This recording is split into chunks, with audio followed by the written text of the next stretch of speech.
Nah, di sini terlihat jelas. Di sini terlihat jelas ketakutan seorang Mbak Yu. Di sini terlihat jelas bahwa dia tidak mau berurusan dengan kepolisian. Ini jelas bahwa inkonsistensi Mbak Yu ini membuat semua orang mulai ragu terhadap Mbak Yu, mulai ragu terhadap ramalannya. Ketika ramalan itu disampaikan tentang pergantian presiden, kenapa tidak dilaporkan saat itu juga, atau kurang lebih ya 1 minggu atau 2 minggu dari situ?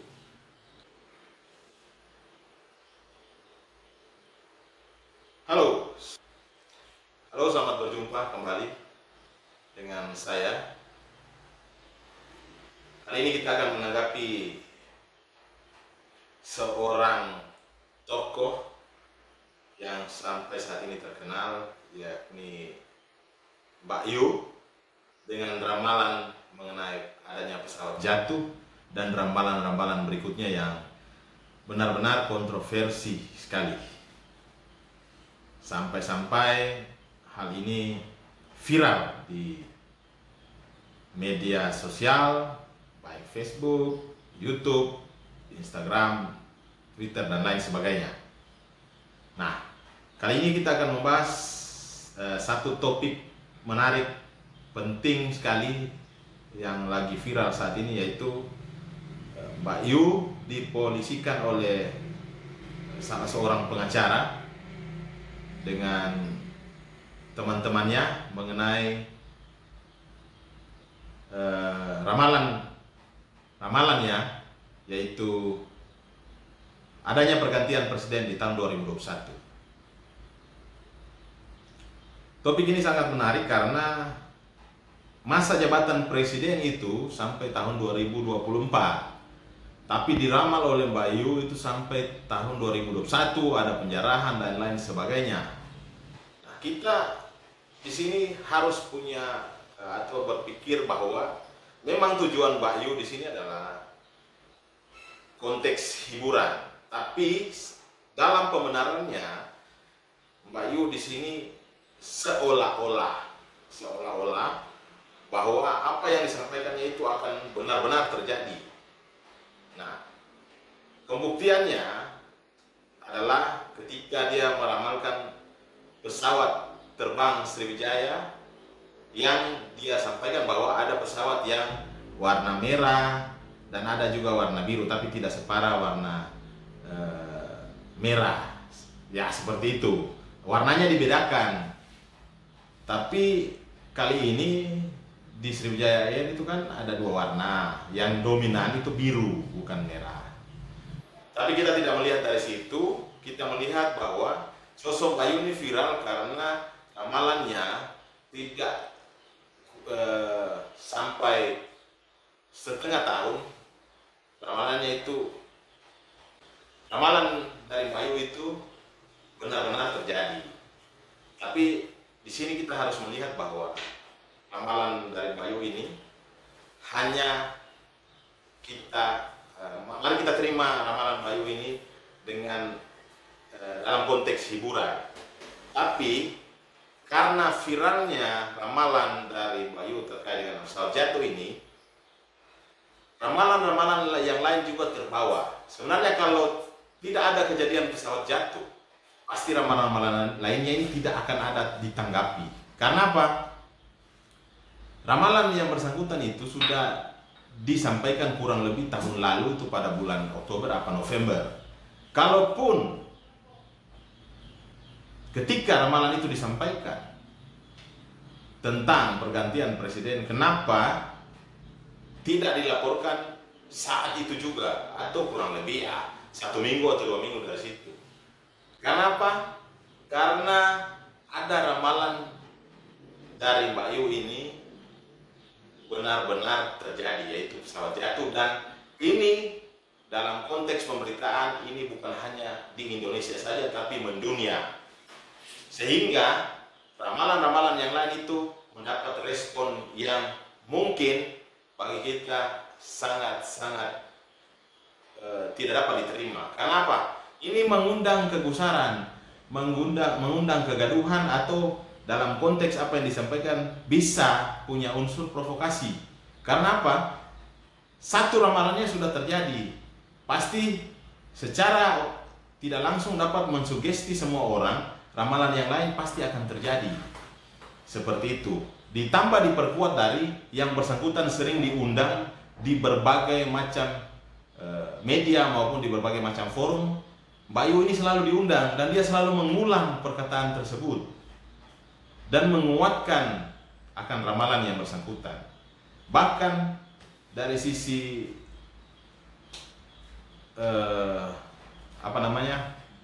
kepercayaan, yang bersangkutan ini pernah menyampaikan bahwa dia mendapat penerawangan ini luar biasa sekali. Ada dari sisi goibnya dan lain sebagainya. Tapi kita tidak memusingkan itu.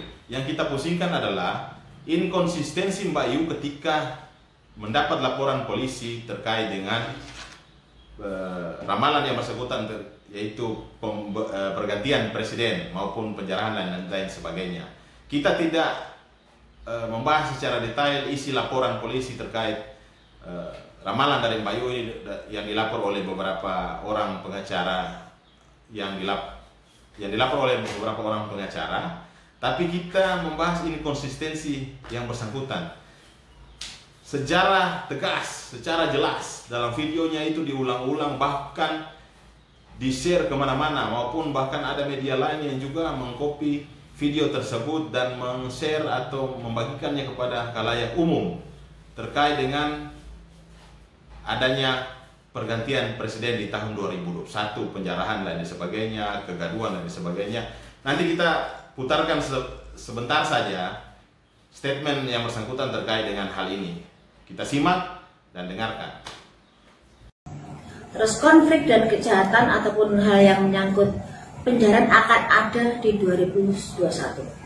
Penjarahan besar, ada politik pemanas, dan ada bahasa-bahasa yang mungkin sebenarnya secara politiknya mungkin pergantian presiden. Sudah mulai ada tara-taranya, dan mulai dari daerah, dari mulai ke atas, sudah mulai memanas semuanya. Memang akan ada pergantian, tapi dimulai dengan adanya penjarahan, keributan, hal yang sudah diupayakan pemerintah untuk meredam semuanya memang bisa, tapi tidak bisa maksimal dengan banyaknya pro dan kontra pemerintahan sekarang.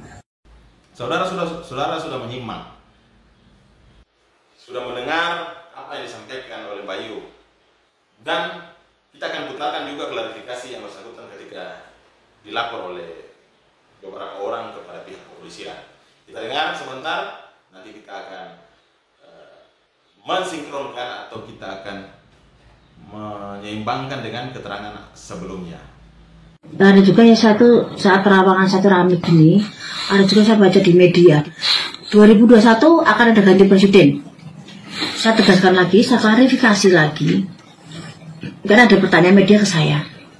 Bukan seperti itu maksud saya. Di situ kan saya punya preskon, bisa dilihat. Dan nanti presiden nanti itu memang ke presiden bukan yang sekarang, akan ganti presiden baru di jajaran kabinet seperti itu, dan bukan 2021 ini.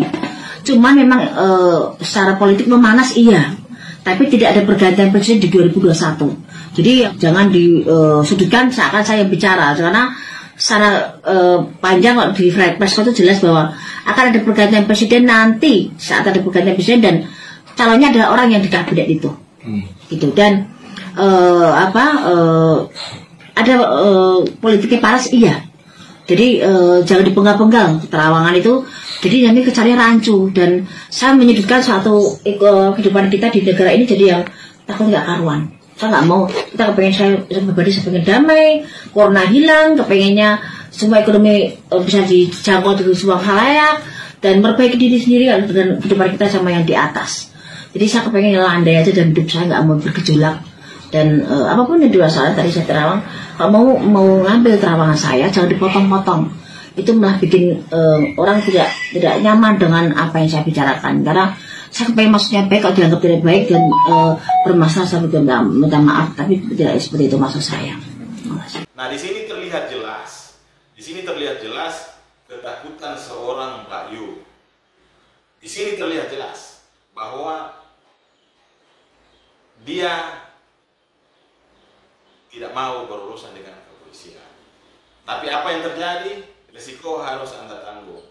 Bahwa ramalan Anda mengundang kegaduhan, bahkan mengundang reaksi publik. Reaksi publik karena apa? Di saat ini di Indonesia sedang mengalami pandemi. Dan Indonesia kita sudah tahu bahwa sampai dengan saat ini dalam keadaan sakit. Jadi ditambah dengan ramalan yang disampaikan oleh Mbak Yu ini mengundang reaksi publik. Kenapa? Bentuk keyakinan reaksi publik adalah ramalan yang pertama terkait dengan pesawat jatuh ini sudah terjadi. Jadi ini mengundang opini, bahkan membuang sugesti kepada beberapa orang dan khalayak ramai bahwa ramalan berikutnya akan terjadi seperti itu, bencana dan lain sebagainya. Nah, ini mengundang kegaduhan dan akan membentuk opini bahwa oh, ini kan sudah diramalkan, ini pasti terjadi kok karena sudah diramalkan. Sriwijaya Air kan sudah diramalkan, kenapa yang hal ini terjadi kita kaget, padahal kan sudah diramalkan oleh Mbak Yu. Nah, ini yang konteks yang perlu kita bahas sekali lagi. Kemudian inkonsistensi dari Mbak Yu ini jelas terlihat di video yang kedua terkait dengan klarifikasi. Dia mengklarifikasi bahwa pergantian presiden itu di tahun 2024. Sedangkan di video sebelumnya menyampaikan bahwa ada pergantian presiden di tahun 2021. Menurut Mbak Yu diklarifikasi bahwa maksud dia menyampaikan pergantian presiden di tahun 2024 adalah bukan yang menjabat saat ini. Jelas, pastilah. Mbak Yu harus tahu masa jabatan presiden itu dua periode. Jelas pasti 2024 bukanlah presiden yang sekarang ini. Ini jelas bahwa inkonsistensi Mbak Yu ini membuat semua orang mulai ragu terhadap Mbak Yu. Mulai ragu terhadap ramalannya. Saya hanya berpikir bahwa ramalan tinggal ramalan. Ramalan ini sudah ada sejak dulu. Bukan hanya di Indonesia. Ramalan ini sudah ada zaman Romawi kuno, zaman peradaban tertua. Mulai dari Mesir, Cina, dan lain sebagainya. Tapi konteksnya yang membuat seorang peramal itu terkenal adalah meramal yang sesuatu yang benar-benar terjadi. Nah, kali ini ada pada seorang Mbak Yu. Banyak peramal-peramal dunia apa yang akan terjadi, dan itu terjadi sesuai dengan apa yang disampaikan. Kurang lebih waktunya mungkin tidak sama dengan apa yang disampaikan oleh Mbak Yu.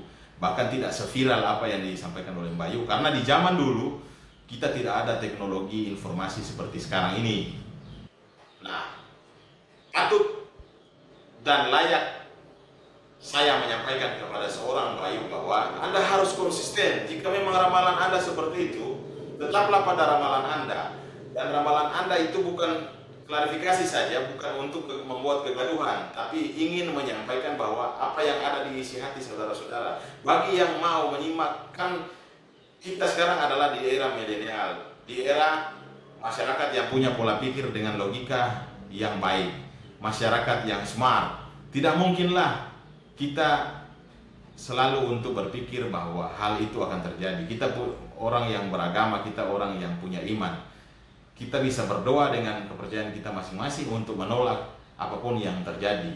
Tapi ramalan tinggal ramalan. Hanya yang perlu saya persoalkan adalah Mbak Yu kenapa tidak konsisten dengan apa yang disampaikan. Apakah dasar saudara Mbak Yu takut atau apa? Saya tidak tahu apa yang di dalam hati Mbak Yu. Hanya Mbak Yu yang bisa meramalkan. Kemudian dalam klarifikasi bahwa presiden akan bukan diganti pada 2021 tapi 2024. Jelas 2024 itu kan pemilu. Menurut Mbak Yu diklarifikasi bahwa maksud dia menyampaikan pergantian presiden di tahun 2024 adalah bukan yang menjabat saat ini. Jelas, pastilah. Mbak Yu harus tahu masa jabatan presiden itu dua periode. Jelas pasti 2024 bukanlah presiden yang sekarang ini. Kita harus berpikir secara logika bahwa memang di tahun 2024 jika klarifikasi saudara Mbak Yu di tahun 2024 yang diklarifikasi kedua itu Jelas, pasti bukan presiden sekarang. Akan ada pergantian presiden. Karena presiden yang sekarang sudah 2 periode. Tidak ada 3 periode. Kalaupun 3 periode, saya pasti memilih. Seperti itu. Jadi ini yang benar-benar ngawur. Makanya saya justru akan menyampaikan kepada Mbak Bayu bahwa Mbak Bayu itu tidak konsisten. Kemudian ramalan Mbak Bayu ini mengada-ngada. Karena apa? Hanya kebetulan saya. Saya anggap kebetulan karena Bayu tidak mempertahankan atau tidak konsisten dengan apa yang Bayu bicarakan atau sampaikan di awal. Kalaupun seperti itu ya, sampaikanlah seperti itu. Ini kan hanya ramalan. Apa yang terjadi kan saya tidak punya niat. Bayu hanya menyampaikan statement. Seperti itu, bukan melakukan provokasi. Statement ini kan semua peramal, pekerjaan peramal itu pasti di dunia ini pasti ada.